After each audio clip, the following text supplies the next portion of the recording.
ঢাকা একটা শহর যেখানে প্রতিটি রাস্তা, প্রতিটি গলি যেন বুকে লুকিয়ে রেখেছে শত বছরের ইতিহাস। আমরা প্রতিদিন যেমন জায়গার নাম মুখে নিই, গ্যান্ডারিয়া, কাকরাইল, ফার্মগেট কিংবা ভূতের গলি, কখনো কি ভেবেছেন এই নামগুলোর পেছনে আসল গল্পটা কি? চলুন আজ কোনো মুখস্থ তথ্য নয়, গল্পে গল্পে ঘুরে আসি ঢাকার সেই অজানা ইতিহাসের অলিগলিতে। আমাদের এই যাত্রা শুরু করা যাক গ্যান্ডারিয়া দিয়ে। শোনা যায় ব্রিটিশ আমলে এই এলাকায় শহরের ধনী আর অভিজাত বাবুরা বসবাস করতেন, আর তাই ইংরেজরা এই সুন্দর পরিপাটি এলাকাটিকে বলতো গ্র্যান্ড এরিয়া। সেই গ্র্যান্ড এরিয়ায় কালের বিবর্তনে বাঙালির মুখে মুখে বদলে গেছে গ্যান্ডারিয়া। ধনী বাবুদের এই এলাকার পাশেই কিন্তু আছে গা ছমছমে নামের ভূতের গলি। নাম শুনলে গা শিউরে উঠলেও এখানে আসলে কোনো ভূতের গল্প নেই। আসল কাহিনী হলো ব্রিটিশ আমলে এখানে একজন ইংরেজ ভদ্রলোক থাকতেন যার নাম ছিল মিস্টার বুট। তার নাম থেকে এলাকাটিতে প্রথমে প্রচলিত হয় বুটের গলি, আর সময়ের সাথে সাথে মানুষ বুটকে বানিয়ে দিয়েছে ভূত।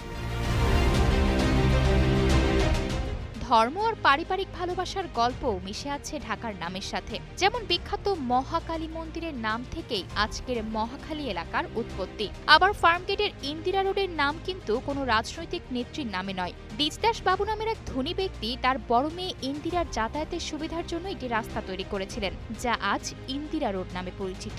অন্যদিকে নবাব আহসানুল্লাহর আদরের মেয়ে পরিবানুর নাম এসেছে পরিবাগ, আর পাগলা নদীর উপর নির্মিত দৃষ্টিনন্দন এক পুল বা ব্রিজ থেকে নাম হয়েছে পাগলা পুল।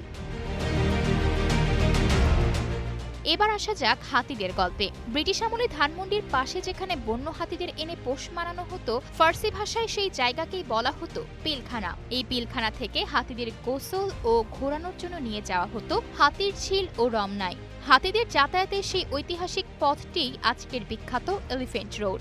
আর রমনাথ বাবুর তৈরি বিখ্যাত রমনা কালী মন্দির এবং তার চারপাশের বিস্তীর্ণ সবুজ বাগান থেকেই জন্ম নেয় আজকের রমনা পার্ক। ঢাকার অনেক নাম এসেছে ব্রিটিশ কর্মকর্তা আর স্থানীয় ব্যবসায়ীদের থেকে। যেমন ঢাকার এক ব্রিটিশ কমিশনার মিস্টার ককরেল এর নাম থেকে এসেছে কাকরাইল এলাকা।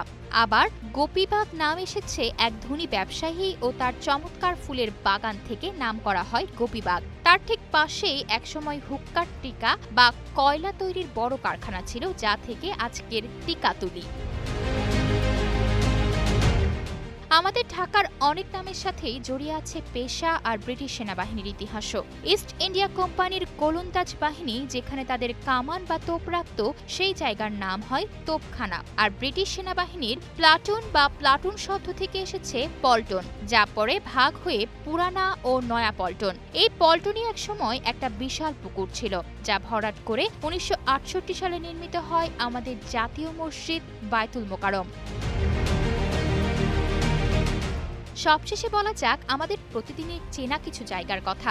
এককালে যে জায়গায় ধানের বিশাল হাট বা মন্ডি বসত, সেটি আজকের অভিজাত ধানমন্ডি। ব্রিটিশ আমলে যেখানে কৃষি গবেষণার বিশাল খামার ছিল, সেই খামারের প্রবেশদ্বার বা গেট থেকেই নাম হয়েছে ফার্মগেট। সবুজে ঘেরা গাছপালার আধিপত্য দেখে একসময় নামকরণ করা হয়েছিল শ্যামলী। আর কঠোর কারিগর বা মধুদের আদি আবাসস্থল থেকে নাম হয়েছে সূত্রাপুর।